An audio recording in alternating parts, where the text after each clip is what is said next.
та нарын хүсэж байгаа тэр тодорхой хуваарийг та бүхний гаргасан судалгаанаас үүсэж гаргана. Бид нар шууд дураараа мэдээд тэдгээд игчихгүй. Тэгэхээр иргэдээс авсан нийгмийн эдийн засгийн судалгаа, санал асуулгын хуудсан дээр дүн шинжилгээ хийж ийж газар чөлөөлтийн график хуваар маань наривчлан гаргаж эргэж танилцуулнаа гэдгийг ойлгоорой. Эхлээд иргэдээсээ санал асуулгаад энэ бол нийслэлийн төлөвлөгөө байхгүй, саний хэсгийг төлөвлөнө гэдэг. Тэгээ иргэдээсээ ингээд санал асуугаад 70-аас дээш хувийн иргэд нь дэмжижээвэл тийшээ орно.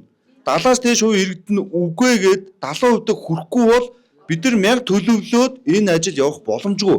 Ийм учраас иргэдийнхэн та бүхний маань өөрсдийнх нь олон нийтийн шийдэл шүү дээ. Дахин төлөвлөлт, газар чөлөөлт гэдэг бол тухайн бүс нутагт амьдарч байгаа иргэдийн олонхийнх нь ингээд хамтдаа өөрчлөё гэдэг шийдэлээр хамаардаг учраас бид нар бол төлөвлөсөн. Гэхдээ та хэд маань олонх нь үгүй гэвэл бид нар саяны эдийг бас хуулийн дагуу чөлөөлөх эрхгүй болно.